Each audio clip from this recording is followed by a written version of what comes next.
Would we have all of the fruits and the vegetables that we so desperately love eating? Do we have the capacity to only live on corn, wheat, and soya?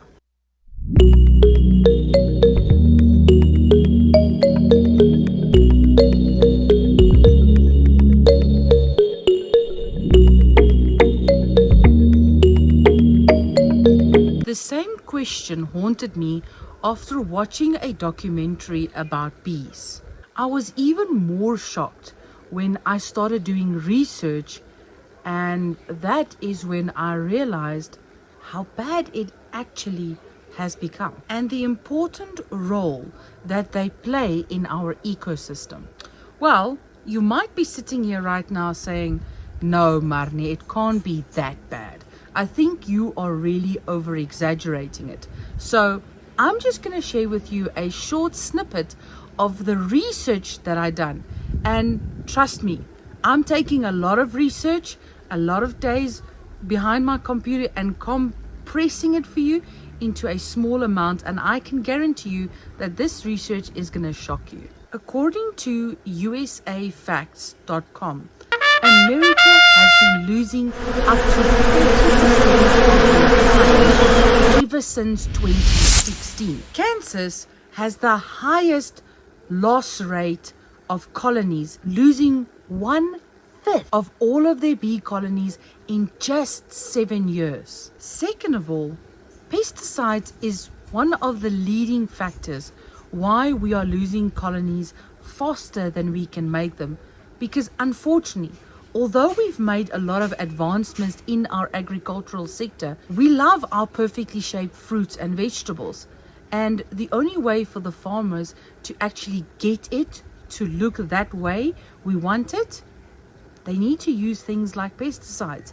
And pesticides are killing our bees at a rapid rate. After doing all of this research, my heart was truly touched and I wanted to get involved. That is when I came across a video by Just Alex, where he showed what it looked like in his first year as a beekeeper, and I was hooked. I watched every single video that he did, and I just absolutely felt like this was the calling that I have been waiting for. This is the moment, and this is the thing that I could get involved with and stop sitting on the sidelines and just letting this happen. Because sometimes we don't want to face the problem.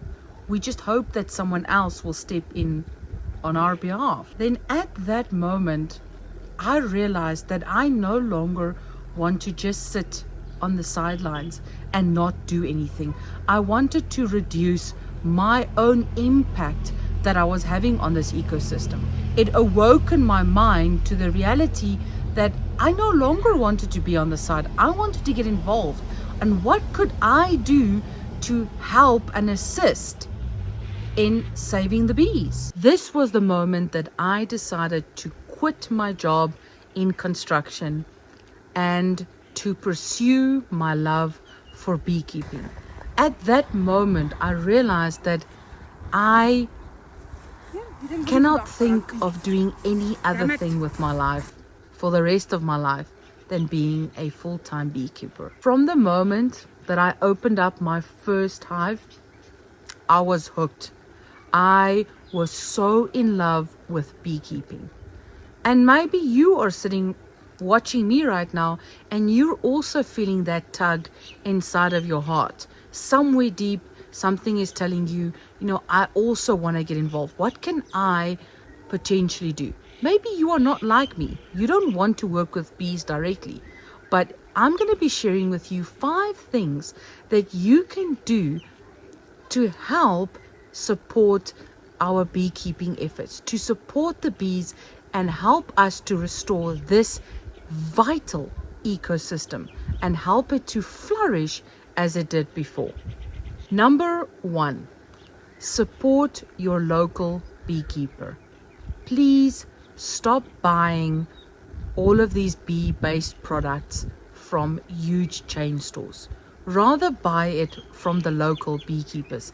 I know what I'm about to say is most probably going to get me crucified, and a lot of people are going to come out shouting at me, but I'm going to say it anyhow because I believe it needs to be said.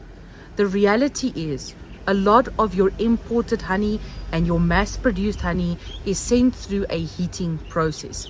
This heating process is known as irradiation. Irradiation kills all of the good medicinal benefits that honey has for you. So I don't see a difference between buying syrup and buying honey if it has been sent through this process. That is why I urge everybody, rather support your local beekeeper. Buy your bee-based products from them because they simply take it out of the hives, and I can guarantee you, you will never get it fresher than from your beekeeper. Number 2, stop using pesticides in your garden. I know we all love a beautiful looking garden. We enjoy having a garden that is flourishing. But the reality is, a lot of the chemicals we use to fertilize and take care of our garden and get rid of pests also damages bees. So try and find more sustainable ways of managing your garden. I can guarantee you, your garden will flourish like it's never flourished before, because bees are really good at what they do. Number 3, plant more bee-friendly plants and vegetables.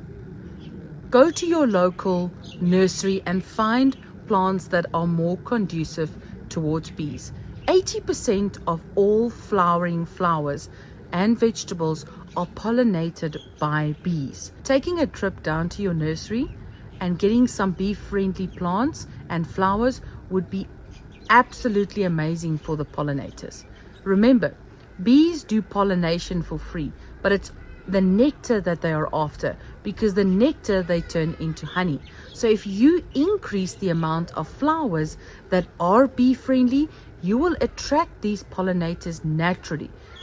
And remember, not all pollinators are honeybees. There's a lot of other bees that you will also get entering into your garden the moment that you start making your garden more bee friendly. Thank you so much for taking the time to watching this video.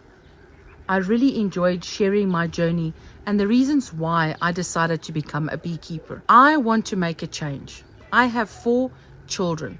I don't want to leave them with a world that is damaged and give them the challenge of trying to heal a world that I could have made a difference in. If you enjoyed this video, please give it a thumbs up. Check out some of my other videos as I share a lot of beekeeping tips. I also share some amazing bee content and helping people to become beekeepers. Because at the end of the day, the bees need us to be able to replenish their numbers, and they need beekeepers to support them to reverse the damage that global warming is doing and keeping those fruits and vegetables on your table. Please hit that subscribe button and hit the notification bell so you do not miss out on any of the videos I will be posting in the future. And as always, here at Stain Honey Farms, have a beerific day.